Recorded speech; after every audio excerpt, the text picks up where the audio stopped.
మొన్న జూలై 12వ తేదీ అమెరికాలో అద్భుతం జరిగిందండి. మనలో చాలా తక్కువ మందికి తెలుసు. ఆ అద్భుతం ఏమిటో తెలుసునండి. టెక్సాస్ రాష్ట్రంలో డల్లాస్లో ఉన్నటువంటి ఎలెన్ అనేటటువంటి ఒక ప్రాంతం, అందులో క్యూటెక్స్ ఈవెంట్ సెంటర్ అని ఒక కేంద్రం ఉందండి, స్టేడియం లాంటిది. అందులో 10,000 మందితో భగవద్గీత పారాయణ చేయించారు పరమ పూజ్య శ్రీ గణపతి సచ్చిదానంద స్వామీజీ వారు.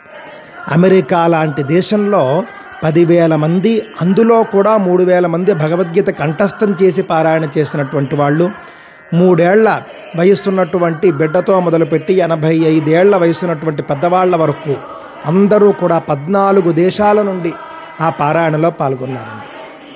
ఒక విదేశంలో ఇంత పెద్ద కార్యక్రమం మనం అసలు ఊహించగలమా అండి? కానీ జరిగింది. ఇలాంటి కార్యక్రమాల గురించి మనం చర్చించుకోవాలి.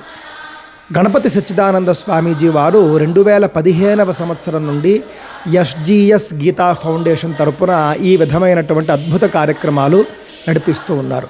ఉచితంగా భగవద్గీత నేర్పించి ఆన్లైన్ ఆఫ్లైన్ మార్గాల ద్వారా, ఆ తర్వాత పరీక్షలు తీసుకుని గోల్డ్ మెడల్ ఇచ్చి మొత్తం అంతా కూడా ఉచితం.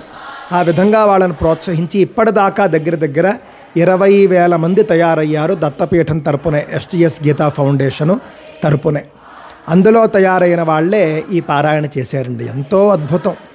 టెక్సాస్ గవర్నర్ కూడా ఆ కార్యక్రమాన్ని చూసి అబ్బురపడ్డాడంటే ఆ కార్యక్రమం ఎలా ఉందో అర్థం చేసుకోండి. ఇలాంటి కార్యక్రమాలని మనం ప్రోత్సహించాలి. స్వామీజీ 1,00,000 మందితో అలాంటి కార్యక్రమాలు చేయాలి విశ్వశాంతి కోసము అని చెప్పేసి సంకల్పించారు. భవిష్యత్తులో ఆ కార్యక్రమం కూడా జరగాలి అని చెప్పేసి మనం కోరుకుందాం. భగవద్గీత విశ్వవ్యాప్తం అవుతోంది, సనాతన ధర్మం విశ్వవ్యాప్తం అవుతోంది. ప్రపంచం అంతా అంగీకరించేటటువంటి ఏకైక గ్రంథం భగవద్గీత. దృష్టిలో పెట్టుకోండి.